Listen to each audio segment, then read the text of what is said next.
Und noch immer suchen 15 Ermittler nach dem Kind. Wo ist Inga? Also bislang haben wir noch keine Anhaltspunkte zu den Verbindungen zum Fall Inga. Am Dienstag waren die Suchmaßnahmen noch einmal intensiviert worden. Ein Hubschrauber mit Wärmebildkamera überflog Waldstücke und Waldwege sowie Kiesgruben. Insgesamt sind an den vergangenen Tagen etwa 500 Hektar Wald abgesucht worden. Jetzt will die Polizei allen Hinweisen aus der Bevölkerung nachgehen. Die Polizei hofft noch immer, die kleine Schönebäckerin lebend zu finden.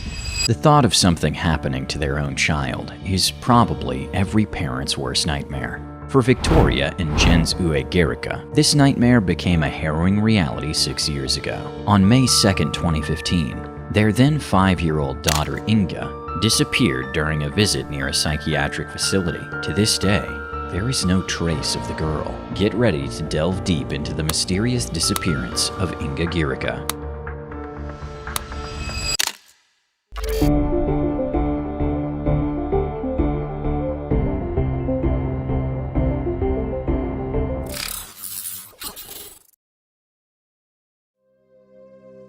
Anyone arriving at Wilhelmshof is struck by one thought.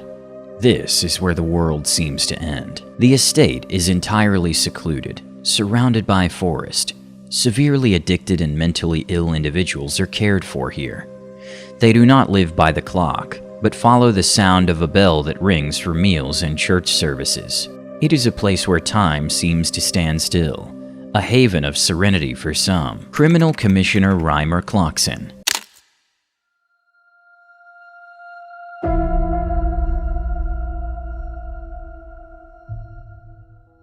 The Gehricke family also hoped for a place of serenity when they visited Wilhelmshof during the first weekend of May in 2015.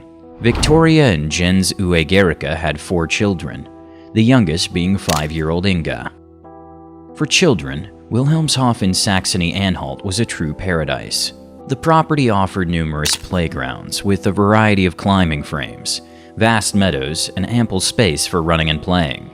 Operated by a diaconal organization, Wilhelmshof was situated in a beautiful rural area, about 30 kilometers west of Stendal, surrounded by forests and green spaces. Not only its seclusion made visitors lose all sense of time, there were no clocks to be found anywhere, a design choice for the residents living there. Wilhelmshof served as a home for people with intellectual disabilities, mental health issues, or substance abuse problems. These residents lived by the rhythm of a bell, rather than by the hands of a clock. However, what the Gehricke family did not know was that offenders were also housed there. Had they been aware of this, they might not have been misled by the tranquil appearance of the estate, and let their children roam so freely.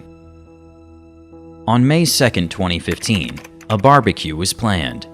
With their departure set for the next day, the Gehricke family wanted to spend their final evening relaxing with their friends. The grill area was located on a part of the property associated with the caretaker's quarters and was largely out of sight from the residents' accommodations. The Gehrickes and their friends had the area to themselves and felt it was safe and secure, a place where they could savor a break from their daily routines. Around 6 p.m., they began preparations, bringing dishes, charcoal, and food to the grill area together. The children took turns carrying drinks and food from the caretaker's house to the fire pit, a distance of just 100 meters.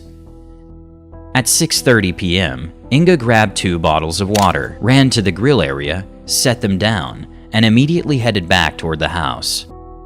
But she never arrived. The little girl disappeared on a stretch of 100 meters, a distance that takes less than a minute to cover.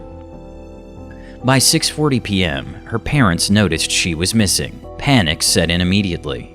Everyone tried to reassure themselves that Inga had just been there and couldn't have gone far. They searched the Wilhelmshof grounds, calling out for her, but there was no trace of the girl.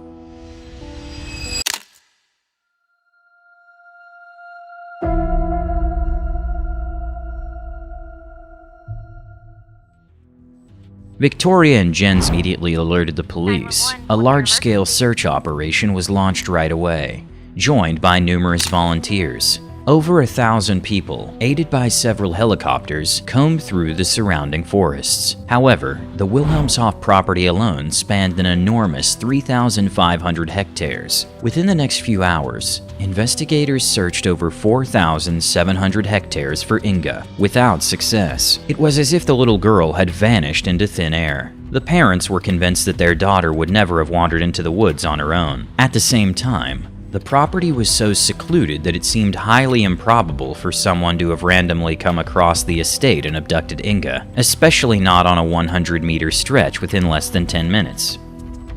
In addition to helicopters, police also deployed tracking dogs to scour the area. Remarkably, one of the dogs picked up Inga's scent and followed it through the woods to the nearby highway. But the trail didn't end there. It continued across the highway, leading all the way to Berlin and then to Dresden, where it ultimately went cold. Sometime later, a witness from Nuremberg came forward to the police. She reported that she had been visiting Berlin around the time of Inga's disappearance. She claimed to have seen Inga in a Berlin subway, accompanied by a disheveled man. The man, who was barefoot, had caught her attention because he was roughly dragging the sad-looking child along.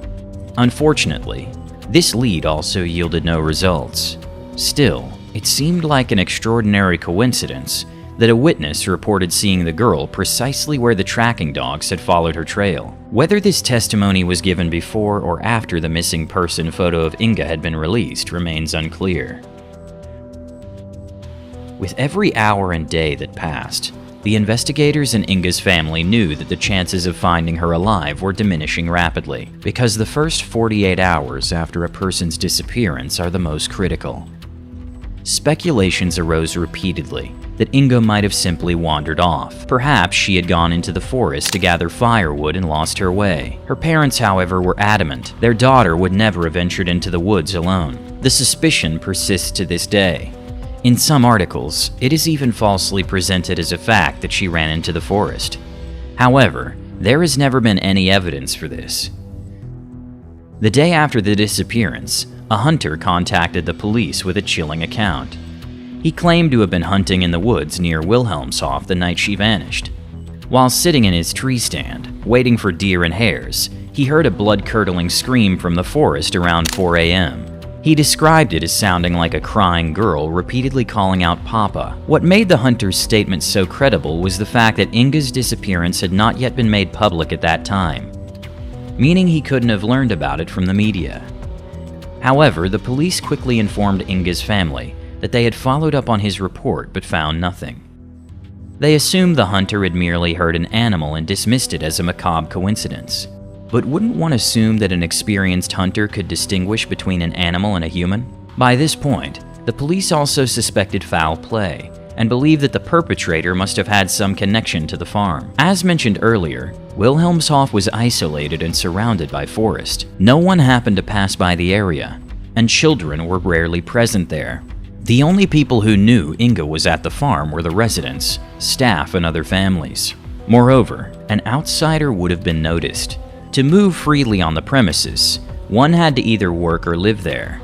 Even residents with criminal records were allowed to access all areas of the property. The perpetrator seemed to know the area very well, given that Inga's disappearance happened within an extremely short time frame. This naturally cast suspicion on the residents themselves. Due to the history of some of the residents, investigators conducted extensive questioning and took another closer look at the grounds. However, the interviews proved more difficult than expected. As mentioned earlier, there were no clocks at Wilhelmshof, and a bell only rang to signal key events of the day. This meant that most residents were unable to specify their whereabouts at the time of Inga's disappearance. Furthermore, if the perpetrator were one of the residents, it had to be assumed that they were intelligent enough to lie and divert suspicion. Psychologists suggest a certain level of intelligence is required to abduct a girl in broad daylight, within 10 minutes, and later show no signs of guilt. Yet many of the residents had significantly impaired cognitive abilities. When on-site interrogations yielded no results, the police expanded their circle of suspects. About 3 to 4 kilometers from Wilhelmshof was a forensic psychiatric facility. Numerous sexual offenders and violent criminals were housed there, undergoing therapy and preparing for reintegration into society. Once patients in the facility had shown sufficient progress, they were also allowed to move freely outdoors. The psychiatric facility and Wilhelmshof were directly connected by a road. By car, one could travel between the two locations in just a few minutes. The police interviewed several inmates and staff members there as well. But again, no leads were uncovered. Then the police stumbled upon another shocking clue. About 90 kilometers south of Wilhelmshof was an abandoned box factory. Thanks to a tip from a passerby, the police discovered a suspicious pit inside, where a dead dog was buried. Hidden beneath the dog's bones were numerous storage devices, including CDs and USB sticks. Every single one contained illegal films involving children. In total, the files included thousands of images and videos. Upon analysis, it was determined that Inga did not appear in any of them. Additionally, on the property stood an abandoned camper. Inside, police found children's underwear as well as various children's swimwear. When Inga's father was shown these items, he confirmed that none of them belonged to Inga. What was even more shocking, however, was the identity of the property owner. The owner of the abandoned box factory was none other than Christian B. Before we continue, I'd like to kindly ask you to leave a like and subscribe if you enjoy my content. I take these cases seriously and strive to create as accurate a picture of the cases as possible. Now, let's continue with Christian B.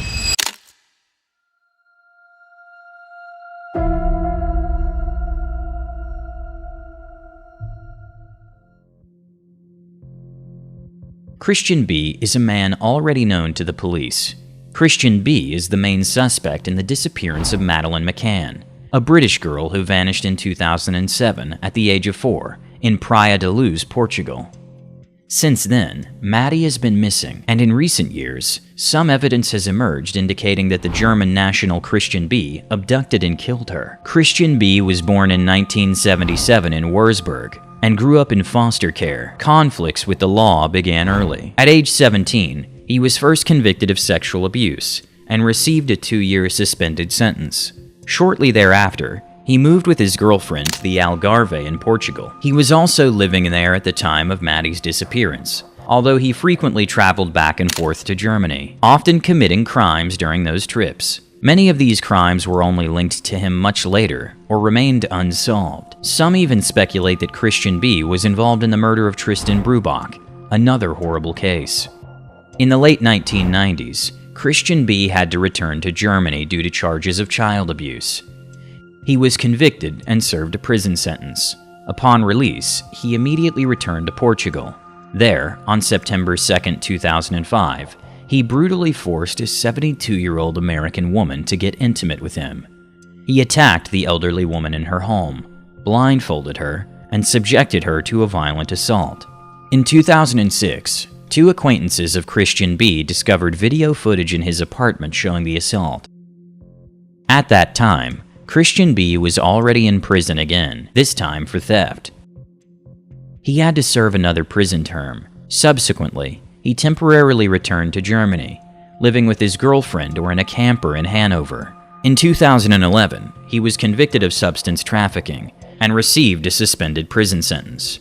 In mid-2014, Christian B was once again under investigation for child abuse. He fled to Portugal and was subsequently wanted by warrant. In 2017, he was arrested in Portugal and has been incarcerated in Kiel since then. Christian B has been linked to numerous cases of abuse and abduction. He is also named as a suspect in the case of Inga Gehricke. The day before Inga disappeared, Christian B was involved in a car accident in a parking lot about 90 kilometers from Wilhelmshof. The police were notified, and the parking lot incident was documented. Therefore, Christian B was definitely in Germany and near Wilhelmshof at the time of Inga's disappearance. Adding to this, the abandoned box factory near Wilhelmshof was owned by him. When confronted with this, Christian B could not provide an alibi. For Inga's parents, Christian B has been the main suspect ever since. The police remain skeptical. His phone was never traced to the cell tower covering Wilhelmshof on the day Inga vanished. However, he could not have known that children would be present at the site that day. Investigations in the Inga Gehricke case have now been closed. Her parents find this irresponsible and demand that the investigation be reopened, particularly regarding leads involving Christian. There's also speculation that he may have had contact with patients at the forensic psychiatric facility, giving him inside information that Inga was at Wilhelmshof. Inga's father wishes for new investigators to take over the case and thoroughly re-examine it. Together with his lawyer, he has claimed that the investigation has been one-sided. He has called for the case to be taken over by the LKA, State Criminal Office in Magdeburg, but this request was denied. The marriage of Victoria and Jens Uwe Gehricke has since ended in divorce. The disappearance of their daughter and their different ways of grieving took a heavy toll on them. While Victoria still holds on to hope that her daughter is alive, Jens Uwe came to terms early on with the belief that their daughter would only be found deceased. He says he wants to be able to grieve, but can only do so once the case is solved and there is certainty. Every year on the anniversary of her disappearance, Victoria visits Wilhelmshof. She says it's where she feels most connected to Inga.